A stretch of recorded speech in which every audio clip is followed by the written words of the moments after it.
Hi, good morning. Om Shanti. Life ಸ್ಕಿಲ್ಗೆ ಸ್ವಾಗತ. Life skills ಆರೋಗ್ಯ ಚೆನ್ನಾಗಿರೋದಕ್ಕೆ ಕೇವಲ ಎಕ್ಸರ್ಸೈಸು ಮತ್ತು ಆಹಾರ ಇದ್ರೆ ಸಾಕ? ಅದ್ರ ಜೊತೆ ಇನ್ನೇನಾದರೂ ಬೇಕಾ? ಆ್ಯಕ್ಚುಲಿ ಅದ್ರ ಜೊತೆ ಬೇಕಾಗಿರೋದು ಮೈಂಡ್ಸೆಟ್ ಅಂತ ತುಂಬಾ ಇಂಪಾರ್ಟೆಂಟು ರೋಲ್ ಪ್ಲೇ ಮಾಡುತ್ತಂತೆ. ನನಗೂ ಇಲ್ಲಿ ಬಂದಮೇಲೆ ಕ್ಲಾರಿಟಿ ಸಿಕ್ತು ಅದ್ರ ಬಗ್ಗೆ. ಯಾಕೆ ಮೈಂಡ್ಸೆಟ್ ತುಂಬ ಚೆನ್ನಾಗಿ ಇಟ್ಕೋಬೇಕು, ಇದರಿಂದ ಏನು ಅಡ್ವಾಂಟೇಜಸ್ ಇದೆ ನಮಗೆಲ್ಲ ಅಂತ ಹೇಳ್ಬಿಟ್ಟು. ಜಸ್ಟ್ ಲೈಕ್ ಇದೊಂದು ಸಾಫ್ಟ್ವೇರ್ ಇದ್ದಂಗೆ ಅವತ್ತು. ಈ ಮೊಬೈಲಲ್ಲಿ ಹಾರ್ಡ್ವೇರ್ ಅಂದರೆ ಕಣ್ಣಿಗೆ ಕಾಣ್ತವೆ, ಸಾಫ್ಟ್ವೇರ್ ಕಣ್ಣಿಗೆ ಕಾಣಲ್ಲ ನೋಡಿ. ಜಸ್ಟ್ ಲೈಕ್ ನಾವು ಮೊಬೈಲ್ ಹ್ಯಾಂಗ್ ಆದಾಗ ಫ್ಲ್ಯಾಶ್ ಮಾಡಿಸ್ತೀವಿ, ಅಂದರೆ ಸಾಫ್ಟ್ವೇರ್ನ ಅಪ್ಡೇಟ್ ಮಾಡಿಸ್ತೀವಿ ಮತ್ತು ದಟ್ ಈಸ್ ಎ ಫ್ಲ್ಯಾಶ್ ಅಂತ ಕರಿತೀವಿ. ಸೊ ಹಾಗೆ ನನ್ನ ಬ್ರೈನಲ್ಲಿ ಕೂಡ, ನನ್ನ ಮೈಂಡಲ್ಲಿ ಕೂಡ ಕೆಲವೊಂದು ಸಾಫ್ಟ್ವೇರ್ಸ್ ಇದ್ದಾವೆ. ಅಂದರೆ ಈ ಮೈಂಡ್ಸೆಟ್ ಅನ್ನೋದೇ ಸಾಫ್ಟ್ವೇರ್. ಇದಕ್ಕೆ ಚೆನ್ನಾಗಿ ಇಟ್ಕೊಂಡ್ರೆ ಮಾತ್ರ ನನಗೆ ಕೆಲಸ ಮಾಡಲಿಕ್ಕೆ ಉತ್ತೇಜನ ಸಿಗುತ್ತೆ. ಸೊ ಇದನ್ನು ನಾನು ಯಾವಾಗ ಕರೆಕ್ಟಾಗಿ ಮೇಂಟೈನ್ ಮಾಡ್ಕೊಳ್ಳಲ್ಲ ಅಂದರೆ ನನ್ನ ಬಾಡಿ ನನಗೆ ಏನು ಬೇಕೋ ಆ ಥರ ವರ್ಕ್ ಮಾಡಲ್ಲ. ಅಂದರೆ ಸೆನ್ಸ್ ನನಗೆ ಉತ್ತೇಜನ ಸಿಗಲ್ಲ. ಎಲ್ಲೇನು ಹೋಗ್ಬೇಕಂದ್ರೆ ನೆಗೆಟಿವ್ ಹೇಳ್ಕೊಳುತ್ತೆ. ಈ ಸಾಫ್ಟ್ವೇರ್ನ ಅಪ್ಡೇಟ್ ಮಾಡ್ಕೊಳ್ತಾ ಇರ್ಬೇಕು. ನನ್ನ ಮೈಂಡ್ಸೆಟ್ ಅನ್ನೋಂಥ ಸಾಫ್ಟ್ವೇರ್ನ ನಾವು ಅಪ್ಡೇಟ್ ಮಾಡ್ಕೊಂಡಿಲ್ಲ ಅಂದರೆ ನಾವು ಹಿಂದಕ್ಕೆ ಹೋಗ್ತಿರ್ತೀವಿ, ಮುಂದಕ್ಕೆ ಹೋಗಲ್ಲ. ಸೊ ಇದು ಭಾಳ ಅವಶ್ಯಕತೆ ಇದೆ. ಸೊ ಮೈಂಡ್ಸೆಟ್ ಕೂಡ ಭಾಳ ಅವಶ್ಯ. ನಾನು ಹೆಲ್ತಿ ಆಗಿರಬೇಕು, ಆರೋಗ್ಯವಾಗಿರಬೇಕು, ಆನಂದವಾಗಿರಬೇಕು ಅಂದರೆ ಇದು ಭಾಳ ಅವಶ್ಯಕತೆ. ಎಕ್ಸ್ಪೆಷಲಿ ನೋಡಿರಿ, ನಾನು ಬೆಳಗ್ಗೆ ವಾಕಿಂಗ್ ಹೋಗ್ಬೇಕಂದ್ರೆ ನೈಟ್ ನಾನು ಸೆಟ್ ಮಾಡಿಕೊಂಡ್ರೆ ಬೆಳಗ್ಗೆ ಎದ್ದ ತಕ್ಷಣ ಮೈಂಡ್ ಅಕ್ಸೆಪ್ಟ್ ಮಾಡ್ಕೊಳ್ಳುತ್ತೆ. ಹೋಗಬೇಕು, ಶೂ ಹಾಕ್ಕೋಬೇಕು, ನಾನು ಹೊರಗಡೆ ವಾಕಿಂಗ್ ಹೋಗಬೇಕು, ಜಾಗಿಂಗ್ ಹೋಗಬೇಕು, ಎಕ್ಸರ್ಸೈಸ್ ಮಾಡಬೇಕು ಅಂತ ಹೇಳ್ಬಿಟ್ಟು. ಅಕಸ್ಮಾತ್ ನಾನು ನೈಟ್ ಟೈಮ್ ಏನಾದರೂ ಪ್ಲ್ಯಾನ್ ಮಾಡದೆ ಮಲ್ಕೊಂಡ್ರೆ ಬೆಳಗ್ಗೆ ನನಗೆ ಅದು ಮೈಂಡು ಆ್ಯಕ್ಟಿವ್ ಮಾಡಲ್ಲ. ಅಂದರೆ ಲೇಜಿನೆಸ್ ತೊಗೊಳತ್ತೆ, ಇರಲಿ ಬಿಡ ಅಂತ ಇನ್ನೂ ಬೇರೆ ಥಾಟ್ಸ್ ತಂದು ಕೊಡುತ್ತೆ. ನಾನು ಹೋಗಬೇಕು ಅನ್ನೋದು ಒಂದು ಪಾಸಿಟಿವ್ ಥಾಟ್ ಇದ್ದರೆ ಅದಕ್ಕೆ ನೆಗೆಟಿವ್ ಕೂಡ ಬರುತ್ತೆ. ರೆಸ್ಟ್ ಮಾಡಿದ್ರೆ ಅಂದ್ಬಿಡು, ವೆದರ್ ಸರಿ ಇಲ್ಲ, ಆಮೇಲೆ ಹೋಗೋಣ, ಏನೋ ಒಂದು ಈ ಥರ ಬರ್ತಾ ಇರುತ್ತೆ. ಇದನ್ನು ಸಾಫ್ಟ್ವೇರ್ನ ಅಪ್ಡೇಟ್ ಮಾಡ್ಕೊಳ್ಳೋದಾದರೆ ನನ್ನ ಮೈಂಡ್ಸೆಟ್ನ ನಾನು ಕರೆಕ್ಟಾಗಿ ಸೆಟ್ ಮಾಡ್ಕೋಬೇಕು.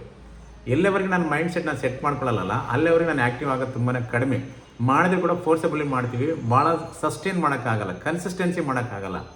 ನನ್ನ ಮೈಂಡ್ಸೆಟ್ಟನ್ನ ನಾನು ಕರೆಕ್ಟಾಗಿ ಮಾಡ್ಕೊಂಡಿಲ್ಲ ಅಂದರೆ. ಮೈಂಡ್ಸೆಟ್ ಅನ್ನೋದು ವೆರಿ ವೆರಿ ವೆರಿ ಇಂಪಾರ್ಟೆಂಟ್. ನಾವು ಎಸ್ಪೆಷಲಿ ಅದಕ್ಕೆ ಭಾಳ ಪ್ರಿಯಾರಿಟಿ ಕೊಟ್ಟು ಮೇಂಟೈನ್ ಮಾಡಬೇಕಾಗಿದೆ. ಇವತ್ತಿನ ದಿವಸ ಜಾಸ್ತಿ ನಾವು ಮೊಬೈಲಲ್ಲಿ ಇನ್ವಾಲ್ವ್ಮೆಂಟ್ ಆಗ್ತೀವಿ, ಆಮೇಲೆ ಅನ್ನೆಸರಿ ಮಾತುಗಳಲ್ಲಿ ಇನ್ವಾಲ್ವ್ಮೆಂಟ್ ಆಗ್ತೀವಿ. ಅದೇ ನನ್ನ ಟೈಮು ನನಗೆ ನಾನು ತೊಗೊಳ್ಳಲ್ಲ. ನನಗೇನು ಬೇಕು ನಾನು ಮಾಡ್ಕೊಳ್ಳೋಕೆ ತಯಾರಿರಲ್ಲ. ನಾನು ಬರೀ ಮೊಬೈಲ್ ನೋಡಿಕೊಂಡೆ ನಾನೇ ಎಕ್ಸಾಮ್ ಬೇರೆ ಬೇಡ, ನಾನೇ ಹೇಳ್ತೀನಿ. ಕೆಲವೊಂದು ಸರಿ ಅನ್ನೆಸರಿ ಫೇಸ್ಬುಕ್ಕಲ್ಲಿ ಹೋಗ್ಬಿಡ್ತೀವಿ. 2 ನಿಮಿಷ ಅಂತ ನೋಡಿರ್ತೀನಿ, 5 ನಿಮಿಷ 10 ನಿಮಿಷದವರೆಗೂ ಹೋಗಿರ್ತೀವಿ. ಇನ್ಸ್ಟಾಗ್ರಾಮ್ ಅಷ್ಟೇ ನೋಡ್ತೀವಿ, ಒಂದ್ಸರಿ ಸ್ಕ್ರೋಲ್ ಮಾಡ್ತಾ 15-20 ನಿಮಿಷ ಹೋಗುತ್ತೆ, ನಂದು ಹೋಗುತ್ತೆ. ಸೊ ಆಮೇಲೆ ಅಂದ್ಕೊಂಡೆ ನಾನು ಸರಿ ಇದು ಇದ್ರೆ ತಾನೇ ನೋಡೋದು. ಬಟ್ ಆದರೆ ಅನಿವಾರ್ಯತೆ ಕೆಲವೊಂದು ಬೇಕಾಗುತ್ತೆ, ನೋಡಬೇಕು. ಬಟ್ ಎಲ್ಲದಕ್ಕೂ ಮೈಂಡ್ಸೆಟ್ ಸೆಟ್ ಮಾಡ್ಕೋಬೇಕು. ನಾನು ಎಷ್ಟೊತ್ತು ನೋಡಬೇಕು, ಎಷ್ಟು ನೋಡಬಾರ್ದು, ಇದು ಅವಶ್ಯಕತೆ ಇದೆಯಾ ಇಲ್ಲ ಅನ್ನೋದ್ರ ಬಗ್ಗೆ. ಆವಾಗ ಮಾತ್ರ ನಾವು ಡೆವಲಪ್ ಆಗ್ತೀವಿ. ಸೊ ಮೈಂಡ್ಸೆಟ್ಟನ್ನು ಕಂಪಲ್ಸರಿ ಮೇಂಟೈನ್ ಮಾಡ್ಕೊಳ್ಳೋದು ಭಾಳ ಇಂಪಾರ್ಟೆಂಟು, ಕೀ ರೋಲ್ ಮಾಡುತ್ತೆ. ನಾವು ಮೈಂಡ್ಸೆಟ್ ಕ್ಲಾರಿಟಿ ಇರಬೇಕು. ನಾವು ಏನನ್ನು ವಿಚಾರ ಮಾಡಬೇಕು, ಏನು ಮಾಡಬಾರ್ದು ಅನ್ನೋದ್ರ ಬಗ್ಗೆ ಕ್ಲಾರಿಟಿ ಇದ್ದಾಗ ಮಾತ್ರ ನಮಗೆ ಮೈಂಡ್ ಫ್ರೀ ಆಗಿರುತ್ತೆ ಅವ ಮಾತು. ಆಮೇಲೆ ಸೆಲ್ಫ್ ಕಂಟ್ರೋಲ್ ನಮಗೆ ಇರಬೇಕು ಯಾವಾಗಲೂ. ನನಗೇನು ಬೇಕು ಅದು ತೊಗೊಳ್ಳೋದು, ಏನು ಬೇಕು ಬಿಡಬೇಕು, ನನಗೆ ಅವಶ್ಯಕತೆ ಇಲ್ಲ ಅದ್ರ ಬಗ್ಗೆ ಇನ್ವಾಲ್ವ್ಮೆಂಟ್ ಆಗ್ದಂಗೆ ಇರ್ತಕ್ಕಂಥದ್ದು. ಈ ಸೆಲ್ಫ್ ಕಂಟ್ರೋಲ್ ಇದ್ದರೆ ಮಾತ್ರ ನಾನು ಕನ್ಸಿಸ್ಟೆನ್ಸಿ ಮಾಡೋಕ್ಕಾಗುತ್ತೆ. ಸೊ ಇದನ್ನು ಭಾಳ ದಿನದವರೆಗೆ ನಾನು ತೊಗೊಂಡು ಹೋಗ್ಬೋದು, ಇಲ್ಲಾಂದರೆ ನಾನು ಬಿಟ್ಟು ಹೋಗ್ತೀವಿ ಮಾತು. ಆಮೇಲೆ ಎಮೋಷ್ನಲ್ ಕಂಟ್ರೋಲ್ಸ್ ಮಾಡೋದು ಕೂಡ ಮೈಂಡ್ಸೆಟ್ಟಲ್ಲಿ ಭಾಳ ಇಂಪಾರ್ಟೆಂಟ್ ಇದೆ. ಎಮೋಷನ್ಸ್ ಅಂದರೆ ಬೇಗ ಕೋಪ ಮಾಡೋದು, ಬೇಗ ಉದ್ಯೋಗಕ್ಕೊಳಗಾಗೋದು, ಬೇಗ ಫಾಸ್ಟ್ ಡಿಸಿಷನ್ ತೊಗೊಂಡ್ಬಿಡೋದು. ಅದು ಇನ್ನೂ ನಾನು ಆಲೋಚನೆ ಮಾಡಿರಲ್ಲ ಅದಕ್ಕೆ ಒಳ್ಳೆಯ ಏನದು ಕೆಟ್ಟದೇನೋ ಪ್ರಾಸು ಕಾನ್ಸ್ ಎಲ್ಲ ಚೆಕ್ ಮಾಡಿದ್ರೊಳಗೇ ಡಿಸಿಷನ್ ತೊಗೊಂಡ್ಬಿಡ್ತೀವಿ ಒಂದು ಸರಿ. ಇದನ್ನು ಎಮೋಷ್ನಲ್ ಕಂಟ್ರೋಲ್ ಮಾಡ್ಕೋಬೇಕು. ಆಮೇಲೆ ರಿಲೇಷನ್ಶಿಪ್ ಮೇಂಟೈನ್ ಮಾಡ್ಕೊಳ್ಳೋದು ಭಾಳ ಇಂಪಾರ್ಟೆಂಟ್.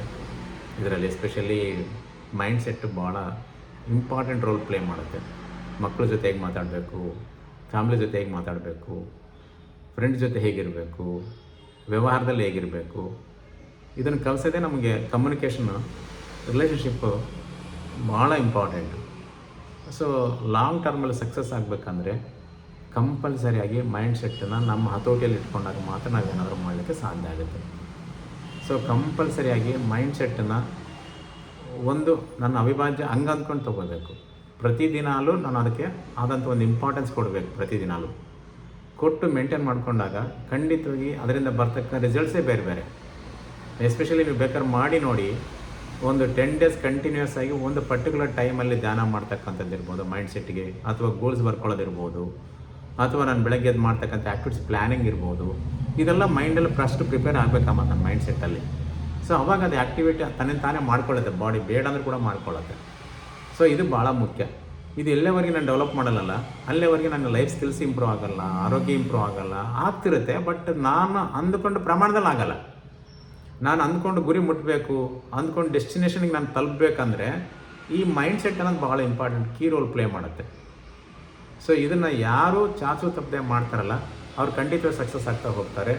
ಸೊ ನಾನು ಹೇಳೋದಿಷ್ಟೇ, ಮೈಂಡ್ಸೆಟ್ಟು ಆರೋಗ್ಯದಲ್ಲಿ ಎಕ್ಸರ್ಸೈಸು, ಊಟ, ನೀರು, ನಿದ್ದೆ ಹೆಂಗೋ ಇದು ಕೂಡ ಮೈಂಡ್ಸೆಟ್ಟನ್ನು ಅಷ್ಟೇ ಇಂಪಾರ್ಟೆಂಟ್. ಯಾವ ಮನುಷ್ಯ ಮೈಂಡ್ಸೆಟ್ ಸೆಟ್ ಮಾಡ್ಕೊಳ್ತಾನೆ ಆ ಮನುಷ್ಯ ಸಕ್ಸಸ್ ಬೇಗ ಆಗ್ತಾನೆ, ಗುರಿ ತಲುಪ್ತಾನೆ, ಲಾಂಗ್ ಟರ್ಮಲ್ಲಿ ಹ್ಯಾಪಿಯಾಗಿ ಹೆಲ್ತಿಯಾಗಿರ್ತಾನೆ. ಸೊ ನಿಮ್ಗೆ ಇನ್ನೂ ಹೆಚ್ಚಿನ ಮಾಹಿತಿ ಬೇಕಾದರೆ ನಾನು ನೇರವಾಗಿ ಅಥವಾ ಫೋನ್ ಮೂಲಕ ಕಾಂಟ್ಯಾಕ್ಟ್ ಮಾಡ್ಬೋದು. ದಿನಾಲೇ ಥ್ಯಾಂಕ್ ಯು. Om Shanti.